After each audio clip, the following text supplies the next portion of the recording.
ಜೀವನದಲ್ಲಿ ಏನೋ ಸಾಧಿಸಬೇಕು ಅಂತ ಹಠ ಇದ್ರು ಕೈಗಳನ್ನ ಕಟ್ಕೊಂಡು ಜಸ್ಟ್ ಥಿಂಕ್ ಮಾಡ್ತಾ ಅಯ್ಯೋ ಏನು ಮಾಡೋಕ್ಕಾಗ್ತಿಲ್ವಿ ಅಂತ ಯೋಚನೆ ಮಾಡ್ತಿದ್ರು ಕೂಡ ನಿಮ್ಮನ್ನು ಕೈಲಾಗ್ದವರು ಅಂತ, ನಿಮ್ಮಿಂದ ಏನೂ ಆಗಲ್ಲ ಅಂತ ಈ ಪ್ರಪಂಚ ನಿಮ್ಮನ್ನ ಕರೆಯುತ್ತೆ. ಆದ್ರೆ ಭಯ ಪಡದೆ ನಿನ್ನ ಪ್ರಯತ್ನವನ್ನ ನೀನು ಮಾಡು. ಮಹಾ ಆದ್ರೆ ಏನಾಗುತ್ತೆ, ಹೋದ್ರೆ ಹಣ ಹೋಗುತ್ತೆ, ಸೋಲ್ತೀರಾ, ಪ್ರಯತ್ನ ಪಟ್ಟ ಪ್ರತಿ ಸಾರಿ ಫೇಲ್ ಆಗ್ತೀರಾ.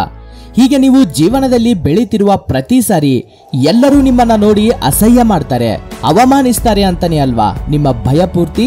ನಿಮ್ಮ ಸುತ್ತಲೂ ಇರೋರು ಏನೋ ಅನ್ಕೋತಾರೆ ಅಂತ ಭಯ ಪಡ್ತಾ ಕೂತ್ಕೊಂಡ್ರು ಕೂಡ ನಿಮ್ಮನ್ನ ಏನೋ ಒಂದು ಅಂತಾನೆ ಇರ್ತಾರೆ.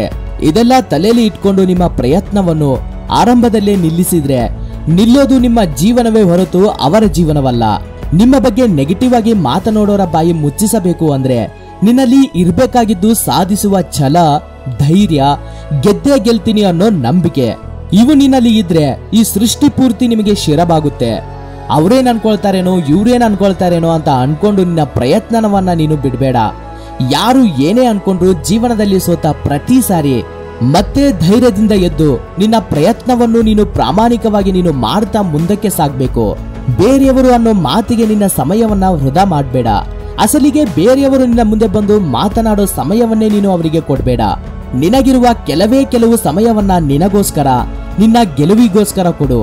ಇವತ್ತಿನ ದಿನ ನೀನು ತೋರಿಸ್ತಿರುವ ಶ್ರದ್ಧೆ, ಶ್ರಮ, ಸಮಯ ಇವೆಲ್ಲವನ್ನೂ ಕೂಡ ನಿನ್ನ ಗುರಿಯ ಮೇಲೆ ಇಟ್ರೆ ಅದೇ ನಾಳೆಯ ವಿಜಯವಾಗಿ ಫಲಿತವನ್ನು ತೋರಿಸುತ್ತೆ.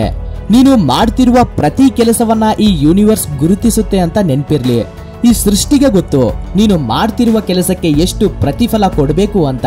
ನಿನ್ನ ಆಲೋಚನೆ, ನಿನ್ನ ಆಚರಣೆ ಒಳ್ಳೆಯದಾಗಿದ್ರೆ ಈ ವಿಶ್ವಪೂರ್ತಿ ನಿನ್ನ ಜೊತೆಗೆ ಸೇರಿ ಅದಕ್ಕೆ ತಕ್ಕ ಪ್ರತಿಫಲವನ್ನ ನಿನಗೆ ಕೊಟ್ಟೇ ಕೊಡುತ್ತೆ. ನೀನು ಮಾಡ್ತಿರುವ ಯಾವ ಕೆಲಸವಾದ್ರೂ ಅದಕ್ಕೆ ತಕ್ಕ ಹಾಗೇನೆ ಅದರ ಪ್ರತಿಫಲ ಅನ್ನೋದು ಇರುತ್ತೆ. ನೀನು ಮಾಡ್ತಿರುವ ಪ್ರಯತ್ನಕ್ಕೆ ಎಷ್ಟೋ ಅಡೆತಡೆಗಳು ಬರ್ತಿದ್ದಾವೆ ಅಂತ ಭಯ ಪಡ್ತಾ ನಿಂತ್ಕೋಬೇಡ. ಜೀವನದಲ್ಲಿ ನಿನ್ನನ್ನೇ ನೀನು ಬಲಶಾಲಿಯಾಗಿ ಬದಲಾಯಿಸಿಕೊಳ್ಳೋಕೆ ಈ ವಿಶ್ವ ನಿನಗೆ ಕೊಡ್ತಿರುವ ಪರೀಕ್ಷೆ ಅಂತ ಸ್ವೀಕಾರ ಮಾಡು. ಈ ಎಲ್ಲಾ ಪರೀಕ್ಷೆಗಳನ್ನ ದಾಟುತ್ತಾ ಮುಂದಕ್ಕೆ ಸಾಗಿದ್ರೇನೆ ಉನ್ನತವಾದ ನಿಮ್ಮ ಲಕ್ಷ್ಯದ ಕಡೆ ನೀವು ಎದುರಿಸುತ್ತಿರುವ ಪರೀಕ್ಷೆಗಳೇ ಮುಂದೆ ನಿಮ್ಮ ಉನ್ನತಿಗೆ ಸುಲಭವಾದ ಮಾರ್ಗಗಳನ್ನ ಕ್ರಿಯೇಟ್ ಮಾಡ್ತವೆ. ಇವತ್ತು ನೀವು ಮಾಡ್ತಿರುವ ಕರ್ಮವೇ ನಾಳೆಯ ದಿನ ನೀವು ಪಡೆಯುವ ಫಲಿತವಾಗಿರುತ್ತೆ. ಈ ಕ್ಷಣದಲ್ಲಿ ನೀವು ಮಾಡ್ತಿರುವ ಪ್ರತಿ ಕೆಲಸ ನಾಳೆಯ ನಿಮ್ಮ ಭವಿಷ್ಯವನ್ನ ನಿರ್ಣಯಿಸುತ್ತೆ. ಸೊ ಇನ್ಮೇಲಾದ್ರೂ ಅವ್ರೇನ್ ಅನ್ಕೊಳ್ತಾರೇನೋ ಇವ್ರೇನ್ ಅನ್ಕೊಳ್ತಾರೇನೋ ಅನ್ನೋ ಥಿಂಕಿಂಗ್ ನ ಬಿಟ್ಟು ನೀವು ಏನ್ ಮಾಡ್ಬೇಕಂತಿದ್ರೆ ಅಂತ ಯೋಚನೆ ಮಾಡೋಕೆ ಶುರು ಮಾಡಿ. ಗುರಿ ನಿಂದು, ಆಚರಣೆ ಕೂಡ ನಿಂದು. ನಾಳೆ ದಿನ ನೀವು ಸೋತ್ರು ಮತ್ತೆ ಎದ್ದು ನಿಮ್ಮನ್ನ ನೀವು ಸಕ್ಸಸ್ ಮಾಡ್ಕೋಬೇಕಾಗಿರೋದು ಕೂಡ ನೀವೇನೆ. ಹಾಗಿದ್ದಾಗ ನಿಮ್ಮ ಸುತ್ತಲೂ ಇರೋರ ಮಾತುಗಳನ್ನ ತಲೆಗೆ ಯಾಕೆ ಹಾಕೊಳ್ತೀರಾ? ನಿಮ್ಮನ್ನ ಅವಮಾನ ಮಾಡೋರನ್ನ ನಿಮ್ಮಿಂದ ದೂರ ಇಡಿ. ನಿಮ್ಮನ್ನ ಹುರಿದುಂಬಿಸೋರನ್ನ, ನಿಮ್ಮನ್ನ ಮೋಟಿವೇಟ್ ಮಾಡೋರನ್ನ ನಿಮ್ಮ ಸುತ್ತಲೂ ಇರೋ ಹಾಗೆ ನೋಡ್ಕೊಳ್ಳಿ.